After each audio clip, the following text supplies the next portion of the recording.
தன்னோட சித்தப்பா கந்தசாமியை பார்த்து அதிர்ந்து போய் நின்னான் விக்ரமன். எத்தனை வருஷம் ஆச்சு இவரை பார்த்து. தனக்கு 10 வயசு இருக்கும்போது இவரை பார்த்த நினைவு அப்படின்னு நினைச்சவன் அவரை மேலும் கீழும் கூர்ந்து பார்த்தான். மனுஷன் தன்னோட அப்பா ஜாடையில இன்னைக்கும் இருந்தாரு. ஆனா குணம் தன்னோட அப்பா மாதிரி இல்லையே. ஒருவேளை இன்று அவர் மாறியிருப்பாரோ அப்படின்னு நினைச்சபடி அவரை பார்த்து உட்காருங்க அப்படின்னு ஒரு இருக்கையை காட்டினான்.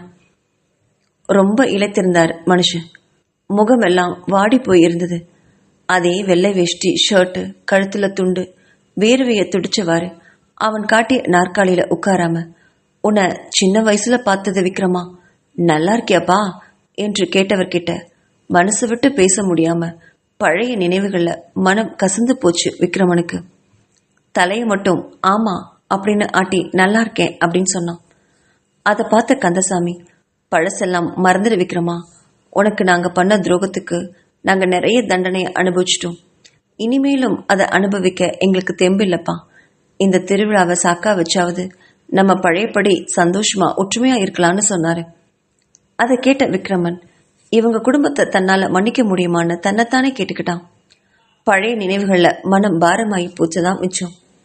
முகம் இருக அவரை பார்த்து எதுவும் சொல்லாம அமைதியா நின்னான் விக்ரமன். விக்ரமனையும் கந்தசாமியும் மாறி மாறி பார்த்த வீரையன், இப்படி 2 பேரும் ஒருத்தர் ஒருத்தர் முகம் தூக்கிட்டு இருந்தா என்ன அர்த்தம் என்றவர் விக்ரமனை திரும்பி பார்த்தாரு. தம்பி, நீங்க என்ன ரொம்ப யோசிக்கிறீங்க? நீங்க ரொம்ப படிச்சவங்க, பெரிய பெரிய பிசினஸ் எல்லாம் பண்றீங்க. ஒருத்தர் வந்து மனசார மன்னிப்பு கேட்டு வந்து நிக்கிறாரு, அதுவும் வயசான காலத்துல. அவரை தண்டிச்சு நீங்க என்ன பண்ண போறீங்க? இத்தனை வருஷம் அவங்கள தவிக்க விட்டது பத்தாதா? அவங்க வீட்டுல எல்லாருமே இப்போ தண்டனையை அனுபவிச்சுட்டாங்க தம்பி. அவரே மனம் வருந்தி கூப்பிடுறாரு, நீங்க கொஞ்சம் இறங்கி வாங்களேன் என்றார். விக்ரமனுக்கு இதுக்கு என்ன பதில் சொல்றதுன்னு தெரியல. இப்போ எல்லாம் அநாத ஆசிரமத்துக்கு அடிக்கடி போயிட்டு வர்றதுனாலயோ என்னவோ அங்க இருக்கிற குழந்தைகளோட பார்த்து பார்த்து பழகி தன்னோட கடினமான குணத்தை கொஞ்சம் மாத்தி தான் வந்துட்டு இருக்கான். இவர் சொல்றதும் ஒரு வகையில சரிதானோன்னு தோணுச்சு விக்ரமனுக்கு. சாகும்போது நம்ம எதை கொண்டு போறோம்? கடைசி வரைக்கும் பகையை வச்சுக்கிட்டு என்னதான் பண்றது? ஆனாலும் இவங்களோட தன்னால சரியா பழக முடியுமான்னு தயங்கினபடியே நின்னான். விக்ரமன் இன்னும் தயங்கிட்டு இருக்கிறத பார்த்த கந்தசாமி, விக்ரமா, நாங்க பண்ணது மன்னிக்கவே முடியாத தப்பு தான், பாவம் தான், நம்பிக்கை துரோகம் தான். அதுக்காக எங்களை மன்னிச்சிடு. உனக்காக சித்தியும் உன்னோட தம்பி தங்கைகளும் காத்துட்டு இருக்காங்க. நீ அந்த திருவிழாக்காகவாது கண்டிப்பா வருவேன்னு நான் அவங்க கிட்ட சொல்லியிருக்கேன். நீ குழந்தைய எடுத்துட்டு ஒரு தடவை வீட்டுக்கு வரணும். திருவிழாவை நல்லபடியா நம்ம நடத்தி கொடுக்கலாம் என்றார்.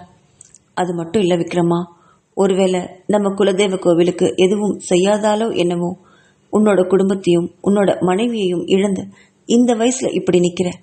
என்னோட குடும்பத்தையும் நிறைய இழப்புகளை, சங்கடங்களை நான் சந்திச்சிருக்கேன்.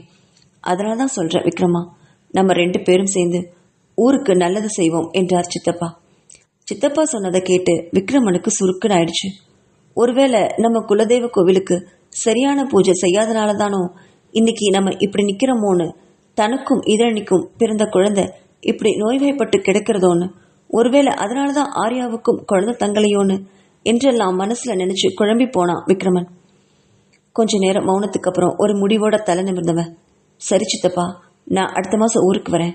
ஆனா நான் இப்படி குழந்தையோட உங்க வீட்டுல தங்கறது என்று கேட்டான்.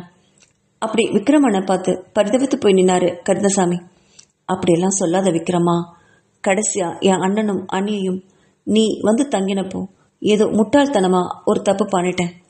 அந்த தப்பை இனி எப்பவுமே நடக்காது. எங்களை நம்பு விக்ரமா. ஒருவேளை நீயும் உன் குடும்பமும் மறுபடியும் வந்து தங்கும்போது நான் உங்களை நல்லா பார்த்துக்கிட்டா நான் செஞ்ச பாவமெல்லாம் கரைஞ்சு போகும்னு நினைக்கிறேன். அந்த ஒரு காரணத்துக்காகவாது எங்களை மன்னிச்சு எங்க வீட்டில் தங்குப்பா என்று கைகள் குப்பி கேட்ட தன்னோட சித்தப்பாவை பார்த்து சற்று மனம் இறங்கினான் விக்ரமன். தன்னோட சித்தப்பா கிட்ட தான் ஊருக்கு வர்றதா வாக்கு கொடுத்து அவங்களையெல்லாம் ஊருக்கு அனுப்பி வச்சான் விக்ரமன். வீட்டுக்கு வந்தவன் ஆர்யா கிட்ட இதை பத்தி பேச நினைச்சான். திருவிழாக்கு நடக்கிறதுக்கு இன்னும் 5 மாசமே இருக்கிற நிலையில ஒரு தடவையாவது கிராமத்துக்கு போயிட்டு வரலான்னு முடிவு பண்ணான். ஆர்யாவையும் குழந்தையும் எப்படி அழைச்சிட்டு போறது? கிராமத்துல இருக்கிறவங்க கிட்ட ஆர்யா பத்தி என்ன சொல்றது அப்படின்னு நினைச்சுக்கிட்டே காரை ஓட்டிட்டு வந்தவனுக்கு திடீர்னு ஒரு யோசனை தோணுச்சு. அதை ஆர்யா கிட்ட பேசி அவளுடைய சம்மதத்தும் வாங்கணும் அப்படின்னு நினைச்சான். தன்னோட வீட்டில் இருக்கிற அலுவலக அறைக்கு எப்பவும் போல ஆர்யாவை வரவழைச்சான். ஆர்யா வந்து உட்கார்ந்ததும் அவளை 2 வினாடி கூர்மையா பார்த்தான் விக்ரமன். விக்ரமன் தான் கிட்ட ஏதோ பேச நினைக்கிறத உணர்ந்த ஆர்யா, என்னாச்சு சார், ஏதாவது பிரச்சனையா, என்கிட்ட ஏதாவது பேசணுமா, எதா இருந்தாலும் தயங்காம சொல்லுங்க சார் என்றாள். அதுக்கு விக்ரமன், உன்னால எனக்கு ஒரு உதவி ஆகணும் ஆர்யா, மறுபடியும் உன்கிட்ட உதவி கேட்கிறேன்னு என்ன தப்பா எடுத்துக்காத என்றான். என்ன சார் இப்படி சொல்லிட்டீங்க? எங்க அநாத ஆசிரமத்தையே தத்தெடுத்து உங்க பொறுப்புல வச்சிருக்கீங்க. அந்த குழந்தைங்களுக்கு தேவையான எல்லாத்தையும் செஞ்சு கொடுத்துருக்கீங்க. உங்களுக்கு நான் என்ன வேணாலும் செய்வேன் சார், சொல்லுங்க, நான் என்ன செய்யணும் என்றாள். ஆர்யா, அது வந்து என்னோட கிராமத்துல இன்னும் 5 மாசத்துல எங்க குலதெய்வ திருவிழா நடக்க போகுது. அங்க வர சொல்லி பெரியவங்க வந்து அழைச்சிட்டு போனாங்க. ரொம்ப வருஷமா நான் அந்த ஊருக்கு போறதே இல்லை. பழைய பகை காரணமா அங்க போகவும் எனக்கு மனசு வரல. ஆனா இப்போ அங்க போகணும்னு மனசு தோணுது. அப்படி போகாம இருந்தனாலதான் இங்க குடும்பத்துல நிறைய கெட்டது நடந்துருச்சோன்னு மனசுல படுது. அதனால ஒரு தடவையாவது அந்த கோயிலுக்கு போகணும்னு நினைக்கிறேன் என்றான் விக்ரமன். அவனை அதிசயமா பார்த்த ஆர்யா, அதெல்லாம் என்ன சார், உங்க குலதெய்வ கோவிலுக்கு போறதுக்கு நீங்க ஏன் இவ்வளவு தயங்கணும், போயிட்டு வாங்க சார் என்றாள். அவளை கூர்மையாக பார்த்த விக்ரமன், அது வந்து ஆர்யா, நான் அங்க தனியா போக முடியாது இல்லையா. திருவிழாக்கு முன்னாடி ஒரு தடவையாவது அந்த ஊருக்கு போய் ஒரு 10 நாள் தங்கிட்டு வரலான்னு நினைக்கிறேன். குழந்தையும் கூட்டிட்டு போகணும். ஆனா குழந்தைய நான் ஒருத்தனா இருந்து அங்க கவனிக்க முடியாது. அதனால உன்னையும் கூட்டிட்டு போகணும்னு நினைக்கிறேன் என்றான். ஆனா நம்ம போறது கிராம பக்கம் இல்லையா, அங்க உன்னை போய் வாடகை தாயினோ இல்ல குழந்தைய கவனிக்கிற வந்த ஆளுனோ என்னால சொல்லி அறிமுகப்படுத்த முடியாதுமா. பாக்குறவங்க நம்மள தப்பா நினைப்பாங்க. அதுவும் இல்லாம நீ வயசு பொண்ணா வேற இருக்கியா, அதனாலதான் என்று பேப்பர் வெயிட்டை உருட்டிக்கொண்டே சொன்னான். அதனால என்ன சார், ஆனா நீங்க எதுவும் சொல்ல வரீங்க, முழுசா சொல்லுங்களேன் என்றாள். இல்ல ஆர்யா, அங்க நான் உன்னை என்னோட மனைவின்னு அறிமுகப்படலாம்னு நினைக்கிறேன். கொஞ்ச நாள் தான், திருவிழா முடிஞ்சா அந்த ஊர் பக்கம் நான் அவ்வளவு சீக்கிரம் போக மாட்டேன். அங்க இருக்கிறவங்க கிட்ட உண்மையை சொல்லி அவர்களை குழப்ப எனக்கு இஷ்டம் இல்லை. அதனாலதான் உன்னை என் மனைவின்னு சொல்லிட்டா போதும், யாரும் அதுக்கப்புறம் எந்த கேள்வியும் கேட்க மாட்டாங்க என்றான்.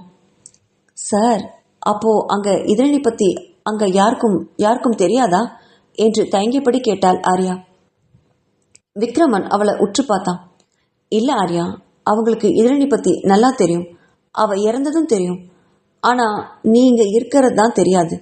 நான் உன்னை 2வது கல்யாணம் பண்ணிக்கிட்டேன்னு சொல்ல போறேன். அதுக்கு உன் அனுமதி வேணும் என்றான்.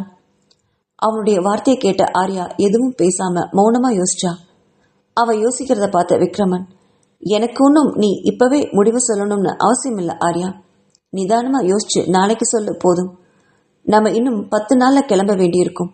நல்லா யோசிச்சு உன்னோட முடிவை நாளைக்கு சொல்லு என்று கூறி அவளை அனுப்பி வச்சான் விக்ரமன். தன்னோட அறைக்கு வந்து குழந்தைய மடியில வச்சபடி விக்ரமன் சொன்னதை தீவிரமா யோசிச்சா ஆர்யா. தனக்குன்னு இனி இந்த உலகத்துல யாரும் இல்லை, இருக்க போறதும் இல்லை. அனாதை குழந்தைகளுக்காகத்தான் தன்னோட வாழ்க்கைய இப்படி மாத்திட்டு இருக்கா. அந்த அனாதை குழந்தைகளையே தன்னோட பொறுப்புல எடுத்துக்கிட்டான் விக்ரமன். இப்போ இனி அவளுக்குன்னு எந்த பொறுப்புகளும் கிடையாது. இனி திருமணம் அப்படிங்கிற விஷயத்துல அவ மனசு செல்லாத நிலையில விக்ரமனுக்கு மனைவியா நடிக்கிறதுல என்ன தவறு இருக்க முடியும்னு நினைச்ச அவளுடைய மனசு இன்னொரு பக்கம் எதிர்வாதம் செஞ்சுது. ஏன் ஆர்யா, விக்ரமனுக்கு நன்றி கடனா தான் நீ அவன் மனைவியா நடிக்க போறியா, இல்ல அவன் மீது உனக்கு இருக்கும் காதலால் ஒரு 6 மாசமாவது அவன் மனைவியா இருக்க ஆசைப்படுறியா என்று கேட்டுச்சு அவளுடைய உள்மனசு. அந்த கேள்வியில அதிர்ந்து போனா ஆர்யா. ஆம், எப்போ விக்ரமனை விரும்ப ஆரம்பிச்சான்னு அவளுக்கே தெரியல. அனாத குழந்தைகளை அவன் தன் பொறுப்புல எடுத்துக்கிட்ட அந்த நிமிஷத்திலிருந்து அவ மனசு விக்ரமன் கிட்ட விழுந்துருச்சுங்கிறத உணர்ந்தா. பரமேஸ்வரன் தன் கழுத்துல தாலி கட்டினத அவ அடிக்கடி நினைச்சும் பாக்குறா. இப்போ அவன்கிட்ட என்ன உணர்வு எப்படிப்பட்டதுன்னு தெரியல. இப்போ விக்ரமன் கிட்ட எழுந்திருக்கிற உணர்வும் எப்படிப்பட்டதுன்னு தெரியல. எதையோ நினைச்சு குழம்பி போனா ஆர்யா. ஆனா எது எப்படியாயினும் கிராமத்துக்கு விக்ரமன் கூட போகும்போது அவன் விருப்பப்படி அவனுடைய மனைவியா தான் போக போறாங்கிறத மட்டும் முடிவு பண்ணான். அடுத்த நாள் விக்ரமனை பார்த்து தன்னோட சம்மதத்தை மனப்பூர்வமா தெரிவிச்சா ஆர்யா.